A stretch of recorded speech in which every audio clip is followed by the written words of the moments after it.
Hello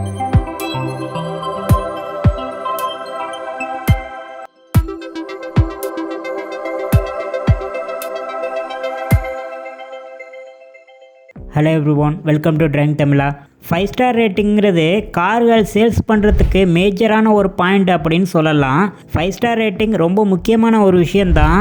எந்த அளவுக்குன்னா, ஒரு கார் 65 to 70 km/h வேகத்தில் போய் ஆக்சிடெண்ட்டில் மாட்டும் போது அந்த காரில் இருக்கக்கூடிய பேசஞ்சர்லாம் சேஃபாக தப்பிக்க முடியும். அதே கார் 100க்கு மேலேயும் 120க்கு மேலேயும் போய் ஒரு ஆக்சிடெண்ட்டில் கொலைட் ஆகும்போது அப்போதைக்கு இந்த 5 ஸ்டார் ரேட்டிங்கிறது ஒரு கேள்விக்குறி தான். ஏன்னா சில நேரங்கள் 5 ஸ்டார் ரேட்டிங் வாங்கின கார்கள் கூட இந்த மாதிரியான ஆக்சிடென்ட்ல அதில் இருக்கக்கூடிய பேசஞ்சர் பெரிய காயங்கள்ல இருந்து டெத் வரைக்கும் கொண்டு போய் விட்டதை நம்மளால பார்க்க முடியும். 5 ஸ்டார் ரேட்டிங்கிறது மிதமான வேகத்தில் ஓட்டக்கூடிய நேரத்தில் தான் கை கொடுக்குமே தவிர எல்லா நேரங்களையும் கை கொடுக்காது. அதே போல 5 ஸ்டார் ரேட்டிங் வாங்காத நிலையில கூட சில கார்கள் பேசஞ்சரை சேஃபா காப்பாத்திருக்கு விபத்துகள்ல இருந்து. பொதுவாகவே ஜிஎன் கேப் கிராஸ் டெஸ்ட் பண்ணும்போது ஃப்ரண்ட் அண்ட் சைடில் தான் இம்பாக்ட் டெஸ்ட் பண்ணுவாங்க. ஒரு காரோட ரூஃப்ல கிராஸ் டெஸ்ட் பண்ணி நம்ம பெரும்பாலும் பார்க்க முடியாது. ஏன்னா சில நேரங்களில் கார் மேலே கூட ஏதோ ஒரு ஆப்ஜெக்ட், ரொம்ப கனமான ஆப்ஜெக்ட் விழுகும் போது அது மூலமாக கூட விபத்துகள் நிகழலாம். நம்ம ஏற்கனவே ஒரு வீடியோவில் XCV 700 மேலே ஒரு கண்டெய்னர் லாரி சரிஞ்சு விழுகும் போது அந்த கார் பல்ஜானதையும் அதில் இருக்கக்கூடிய பேசஞ்சர் சேஃபாக தப்பிச்சதையும் நம்ம ஒரு வீடியோவாக பதிவிட்டிருந்தோம். அதே போல் இங்கே ஒரு சம்பவம் நடந்திருக்கு. அதாவது HYUNDAI I20 மேலே ஒரு பஸ் சாஞ்சிருக்கு. இப்படி சாஞ்சதில் அந்த கார் பெரிய லெவலில் ஸ்ட்ரக்சரல் டேமேஜ் எதுவுமே இல்லாமல் சேஃபாக இருந்திருக்கு.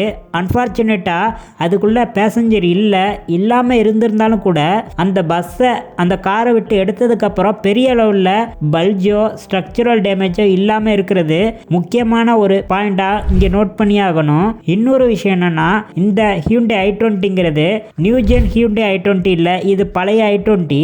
இது ஒரு 3 ஸ்டார் ரேட்டிங் வாங்கின ஒரு கார். 3 ஸ்டார் ரேட்டிங் வாங்கியிருந்தாலும் கூட ரூஃப்ல இந்த அளவுக்கு ரொம்ப ஸ்ட்ராங்கா இருக்கிறதுக்கு முக்கியமான காரணம் என்னன்னா இதோட ஸ்ட்ரக்சரல் டிசைன் தான். 5 ஸ்டார் ரேட்டிங்கிறது ரொம்ப முக்கியமான ஒரு விஷயம் தான். அதே சமயம் I20 மாதிரி பட்ஜெட் கார்கள்ல பெரும்பாலும் சன்ரூஃப் இருக்காது. சன்ரூஃப் இல்லாதது இங்க ஒரு சாதகமா அமைஞ்சிருக்கு. ஒருவேளை சன்ரூஃப் இருந்திருந்தா இங்க டேமேஜ் கொஞ்சம் அதிகமா இருந்திருக்க வாய்ப்பு இருக்கு.